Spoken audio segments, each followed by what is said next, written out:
Hello friends, welcome to Vijay தியாக்ஸ்.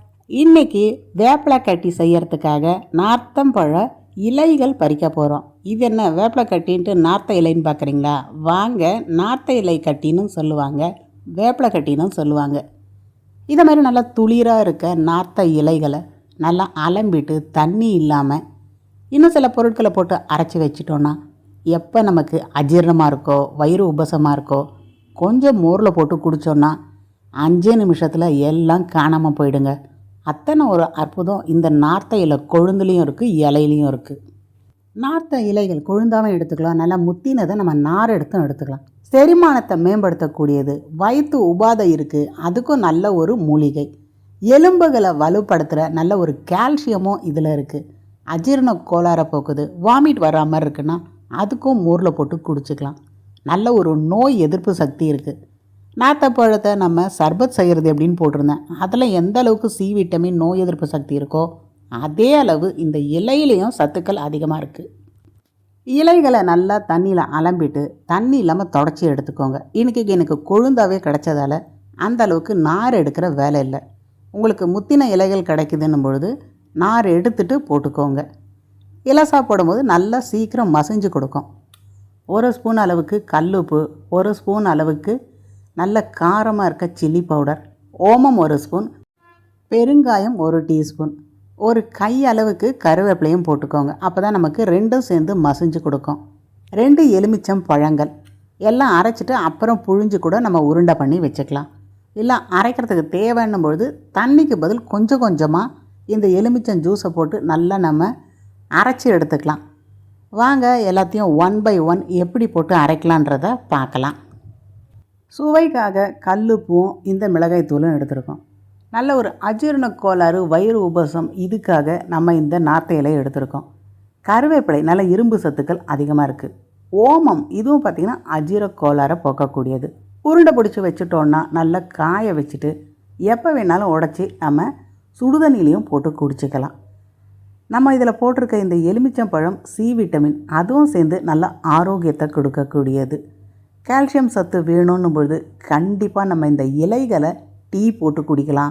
ரசம் கொதிக்குதா 4 கொழுந்து எடுத்து போடுங்க. டீ குடிக்கிறதாகட்டும், ரசம், சூப்பு, கடலைப்பருப்பு, உளுத்தம்பருப்பு போட்டு வதக்கிட்டு நம்ம ஒரு சட்னி மாதிரியும் அரைச்சிக்கலாம், துவையல் அரைக்கலாம். ஸோ உங்களுக்கு இந்த இலைகள் கொழுந்தாக கிடைக்கும் பொழுது துவையல், சட்னி எல்லாமே செய்யலாம். ரசம் வச்சு பாருங்கள், நல்லா கம கமன்னு இருக்கும். சரி வாங்க, நம்ம இப்போ முதல்ல இலைகளை போட்டு அரைச்சிக்கலாம். கருவேப்பிலை எதுக்கு போடுறேன்னா நல்லா இந்த கொழுந்துகளோட இந்த இலையும் சேரும் பொழுது வாசனை இன்னும் நல்லாயிருக்கும். அதுக்காக கருவேப்பிலை சாய்ஸ் தான், உங்களுக்கு வேண்டாம் எனக்கு நார்த்த இலை ஸ்மெல்லு மட்டும் நல்லா ஸ்ட்ராங்காக வேணும்னும் பொழுது கருவேப்பிலை அவாய்ட் பண்ணிக்கோங்க. மசிஞ்சு கொடுக்கறதுக்காக கல்லுப்பு போட்டுக்கோங்க. 1 ஸ்பூன் போல் சில்லி பவுடர், ஓமம் இதுதான் ரொம்பவே முக்கியமானது. பசியை தூண்டுற தன்மை இந்த ஓமத்துலேயும் இருக்குது, இந்த இலையிலையுமே அதிகமாக இருக்குது. கண்டிப்பாக பசியை தூண்டணும் போது இந்த உருண்டைகளை நீங்கள் சாதத்தில் போட்டு சாப்பிடுங்க. கால்சியம் அதிகமாக இருக்கிறதால எலும்பு பார்த்திங்கன்னா உறுதியாக்குது. கேஸ் ட்ரபிள் இருக்கவங்க, வாயு தொல்லை இருக்கவங்க இந்த ஓமம் சேர்ந்த இந்த வேப்பிலை கட்டியை தயிர் சாதத்தில் போட்டு சாப்பிட்டு பாருங்கள். ஒரே ஒரு சுற்று இந்த இலையை நம்ம நல்லா ஒரு சுற்றி எடுத்துப்போம். அப்புறம் சுற்றலைன்னும் பொழுது ஓப்பன் பண்ணிவிட்டு இந்த ஜூஸை கொஞ்சம் புழிஞ்சு எடுத்துக்கலாம். கண்டிப்பாக இதுக்கு நீங்கள் லெமன் ஜூஸ் மட்டும்தான் போடணும். சில பேர் இதில் புளி கரைச்சி ஊற்றுவாங்க, அதை மாதிரி ஊற்றுனீங்கன்னா சீக்கிரமே கெட்டு போயிடும். இப்போ பார்த்திங்கன்னா இலை நல்லா மசிஞ்சு கொடுத்துடுது. இந்த டைமில் நமக்கு மிக்ஸி சுற்றுறதுக்காக இந்த லெமன் ஜூஸை கொஞ்சம் புழிஞ்சு இன்னும் கொஞ்சம் சுற்றி எடுத்துக்கோங்க. நார்த்த இலை கொழுந்தாக நம்ம எடுக்கணும் அப்படின்னு இல்லை, நமக்கு முத்தின இலைகள் இருக்குன்னா நார் எடுத்துகிட்டு நல்லா இந்த இலையை நிழலை காய வச்சு பவுடர் பண்ணி வச்சுட்டோம்னாலும் அதை நம்ம டீ போட்டு குடிச்சிக்கலாம். இந்த மெத்தடில் நம்ம மிக்ஸ் பண்ணி வச்சிட்டாலும் சூடான சாதத்தில் கொஞ்சம் நல்லெண்ணெய் ஊற்றி சாப்பிட்டாலும் இன்னும் சூப்பராக இருக்கும். நீங்கள் இதை மாதிரி பச்சையாக போட்டு இதெல்லாம் போட்டு அரைச்சி ஒரு உருண்டையாக செய்து நல்ல நிழலில் காய வச்சு அந்த உருண்டையை வச்சுக்கலாம். இல்லை எனக்கு நல்ல நிழலில் காய வச்சுட்டு கருவேப்பிலை பொடி பண்ணுவோம் பாருங்கள், அதை மாதிரி இந்த இலையை கொஞ்சம் கடலைப்பருப்பு, உளுத்தம்பருப்பு, காஞ்ச மிளகாய் போட்டு அந்த காஞ்ச இலைகளை போட்டு நீங்கள் பொடி செய்து வச்சாலும் சாப்பாட்டுக்கு சூப்பராக இருக்கும்.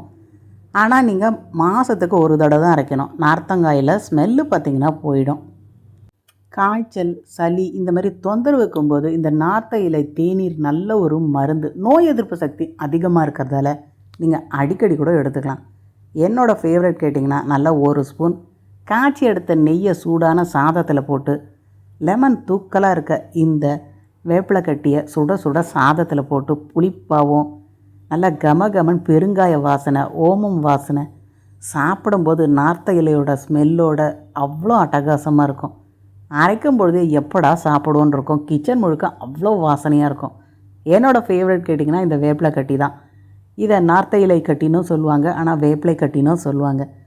எனக்கு இன்றைக்கி சூடான சாதத்தில் நெய்யை போட்டு இந்த வேப்பிலை கட்டியை உருட்டி உருட்டி அடிக்கிறது அவ்வளோ வாசனையாகவும் இருக்குது, டேஸ்ட்டாகவும் இருக்குது. உங்கள் வீட்லேயும் இதே மாதிரி செய்து பாருங்கள். இந்த வீடியோ பிடிச்சிருந்துன்னா மறக்காமல் விஜய் தியாக் சேனலை லைக் பண்ணுங்கள், ஷேர் பண்ணுங்கள், சப்ஸ்கிரைப் பண்ணுங்கள். இப்போ நல்லா நார்த்த மரத்தில் கொழுந்துகள் பார்த்திங்கன்னா சூப்பராக வந்திருக்கும். இது என்ன இவங்க கையில் வச்சுருக்காங்கன்னு பார்க்குறீங்களா? 3 கொழுந்து மட்டும்தான் எடுத்து நம்ம பிரண்டை சட்னி பண்ணுறது, துவையல் பண்ணுறது பண்ணுவோம்.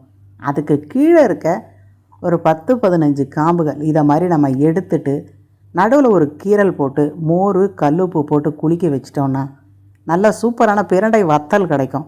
இதை வச்சு மோர்க்குழம்பு, வத்தக்குழம்பு எல்லாம் செய்தோன்னா சூப்பராகவும் இருக்கும், சுவையாகவும் இருக்கும், ஆரோக்கியமாகவும் இருக்கும். இன்றைக்கி நான் நல்லா சுண்டக்காய் வத்தல், பிரண்டை வத்தல் போட்டிருக்கேன். அடுத்தது என்ன, இதை வச்சு ஒரு சூப்பரான ஒரு மோர்க்குழம்பு தான் வைக்க போகிறோம். பிரண்டை வத்தல், சுண்டக்காய் வத்தல் பார்க்கணும் பொழுது மறக்காமல் விஜய் தியாக் சேனலை சப்ஸ்கிரைப் பண்ணிக்கோங்க. இதை வச்சு அடுத்த ஒரு மோர்க்குழம்பு டிஷ்ஷில் நம்ம சந்திக்கலாம். பாய்.